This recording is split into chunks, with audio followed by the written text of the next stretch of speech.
My next guest has a message to the young and the young at heart this morning. Are we really ever all grown up? Paul Angone spent his 20s somewhat feeling like a failure, but then turned that around into empowering other people, especially young people. He has a hugely popular website called allgrownup.com.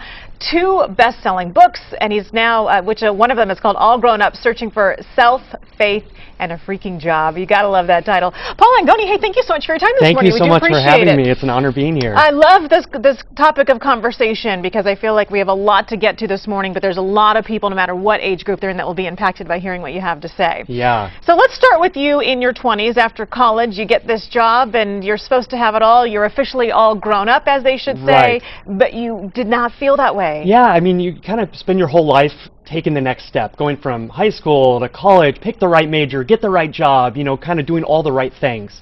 And I felt like, you know, when I get up to the top, that's when I'm going to experience success. But when I got there and I opened the door, instead of success in my dream life, I felt like they had kind of tricked me, and I ended up back in the basement, and it was dark, and I was lost, and there was a bunch of locked doors. And I started trying to ask myself, what now? What do I do? How do I figure this out? And so that's when I became passionate about helping other younger people going through this kind of struggle of how do you figure out what to do with the rest of your life? How do you become all grown up? All grown up. Yes. Like, what exactly does that mean? Yes. So you spent sort of years researching this and speaking about it and writing about it. Yes. You actually left a full-time, stable, secure job, as one would tell you it should be, to do this now full-time. Yeah. I've been doing this for about 10 years now, and most of it was on the side. You know, they call it the side hustle. I was always writing, building a website, reaching an audience, and then about a year and a half ago, I was able to transition full-time. You know, my first book came out, was 101 Secrets for Your 20s, and now my newest book, All Grown Up. And so, yeah, I travel around and speak, and I love getting to do this. One of the things you talk about, especially to younger people, is that they have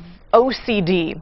Not obsessive compulsive disorder. What do you consider to be OCD? Yeah, so I have coined the new OCD as obsessive comparison disorder. And it's kind of this, you know, we used to have to go to our 10-year reunion to look everybody up and down to see who's doing better than who.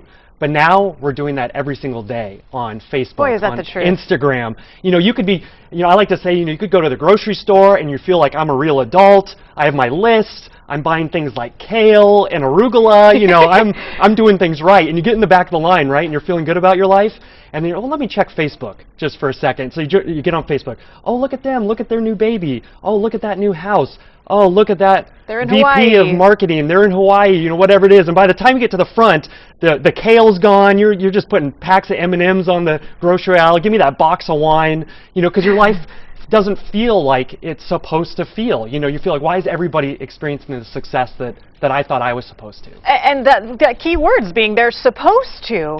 We have it in our mind what our life is supposed to be like at these different stages. By this age, I'm supposed to have this. I'm supposed to have accomplished this.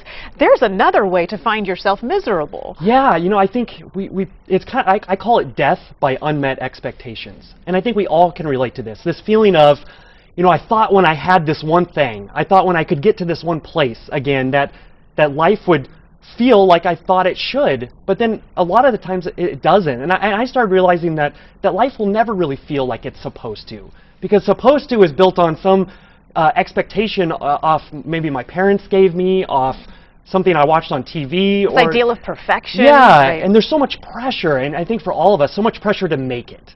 And I think a lot of us feel very, very much unmade. What is what you consider to be the biggest failure for people? Yeah, you know, especially with, you know, younger people, you know, we're just not very good at failure. And I think now the biggest failure of our lives would be if we never had any.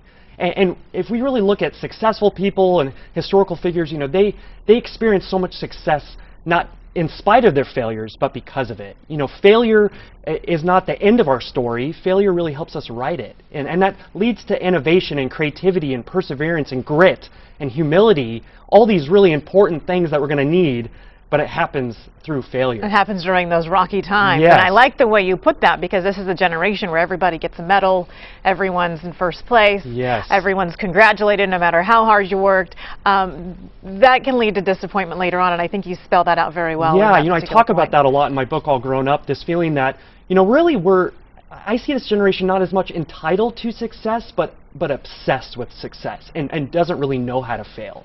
And really, we've been in such a competitive environment our whole lives.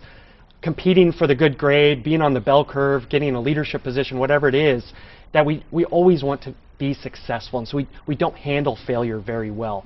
Good point. Okay, well, I want to tell people that you are talking today and also doing some book signing as well at the North Claremont Library. The address is right there on your screen at 4 o'clock today. Go down there, meet Paul. I think that you're going to learn a lot no matter what age group you're in, not only by going to his website, allgrownup.com, but by grabbing his new book. If you know someone who's graduating, maybe high school or college, this is the perfect graduation gift. Get your hands on this book. We have about 10 seconds left, and I hate to do this to you, but what is social media doing to us? I think it's really, we're globally connected, but we're also very isolated. You know, so don't feel like you have to put this PR spin on your own Facebook profile. Let's have real conversations with each other about what's really going on in our lives. That's how we connect with each other. Exactly. Right? It's hard to connect with someone when you see them on a beach in Hawaii. They have it all. They got it all. But really, we're all going through our own struggles. Oh, totally. I like that. Paul Angone, thank you so much for your time this morning. You're going to do well, my friend. You already are.